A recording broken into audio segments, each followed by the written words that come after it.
पंढरपूर तालुक्यात वाळू माफियांचा माज इतका वाढला आहे की आता सरकारी अधिकारीही सुरक्षित नाहीत. रात्री गस्तीसाठी गेलेल्या महसूल कर्मचाऱ्यावर थेट हल्ला होत आहेत. पाठलाग केला जातोय, शिवीगाळ केली जाते आणि जीवे मारण्याच्या धमक्या दिल्या जात आहेत. या वाढत्या दहशतीमुळे आता महसूल विभागातील मंडळ अधिकारी आणि तलाट्यांनी थेट बंड पुकारले आहे. जोपर्यंत वाळू माफियावर कठोर कारवाई होत नाही तोपर्यंत आम्ही रात्री गस्त पथकात काम करणार नाही, असा इशारा त्यांनी प्रशासनाला दिला आहे. 25 डिसेंबर 2025 रोजी घडलेली घटना तर अंगावर शहारे आणणारी आहे. रात्री गस्तीसाठी गेलेल्या महसूल पथकाच्या सरकारी वाहनाचा वाळू माफियांनी पाठलाग केला आणि दगडफेक करून गाडीच्या काचा फोडल्या. यानंतरही माफियांचा माज कमी झाला नाही. 4 मार्च 2026 रोजी पुन्हा रात्रगस्त पथकातील 4 तलाट्यांचा पाठलाग करत त्यांना शिवीगाळ आणि जीवे मारण्याच्या धमक्या देण्यात आल्या. या सततच्या घटनांमुळे पंढरपूर तालुक्यातील महसूल अधिकारी आणि कर्मचारी प्रचंड दहशतीखाली काम करत असल्याचं समोर आलं आहे.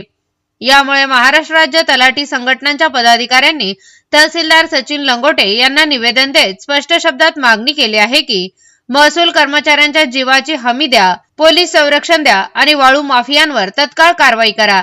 आता सर्वात मोठा प्रश्न असा आहे, पंढरपूरमध्ये वाळू माफियांचा इतका माज कसा वाढलाय आणि जर सरकारी अधिकारी सुरक्षित नसतील तर सामान्य नागरिकांनी न्याय कुणाकडे मागायचा?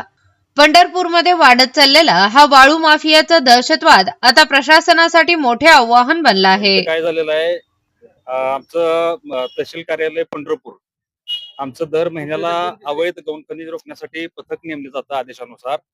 दर महिन्याला ज्याप्रमाणे त्या पथकामध्ये मंडळ अधिकारी आणि ग्राम महसूल अधिकारी असं संयुक्त पथक असतंय. तर दररोज रात्री आम्ही गस्त घालतो आणि अवैध गौण खनिज वाहतूक जिथं होते किंवा उत्खनन होतं अशा ठिकाणी आळा घालतो आणि गस्त घालत असताना रात्री पंढरपूर शहरामध्ये तहसील ऑफिस आणि पंचायत समितीच्या समोर काही अज्ञात गुन्हेगारी स्वरूपाची लोक किंवा जे तस्कर आहेत नेहमी गौण खनिज वाहतूक करणारे किंवा उत्खनन करणारे अशा लोकांनी आमच्या पथकाला अडवून दमदाटी केली आणि जीवे मारण्याची धमकी दिली. त्याच्यामुळं आम्ही सदरबाबत गुन्हा दाखल करण्यासाठी पंढरपूर शहर पोलीस स्टेशन या ठिकाणी आम्ही आलो आहोत. काय काय कोण होते ते? काय ओळखीचे होते? काय होते? नाही, आता ती वेगवेगळ्या गावातनं किंवा पंढरपूर शहरातनं काही ठिकाणी गुन्हेगारी प्रवृत्तीचे लोक असतात, ती काही ओळखू येत नाहीत रात्री अंधारामध्ये. आता गुन्हा दाखल केल्यानंतर तपासामध्ये निष्पन्न होईल.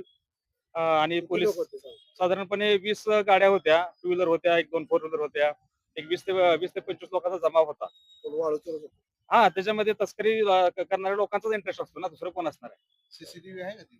हा, तिथं सीसीटीव्ही मध्ये दिसून येईल. पंढरपूर तालुका पोलीस स्टेशनच्या समोर आणि पंचायत समितीच्या समोर दिसून येईल, तपासामध्ये दिसून येईल काय. साधारण किती दिवस झाला हा प्रकार करतो? किती वेळा घडले? हा 2-3 महिन्यामध्ये प्रकार वाढलेला आहे अलीकडच्या.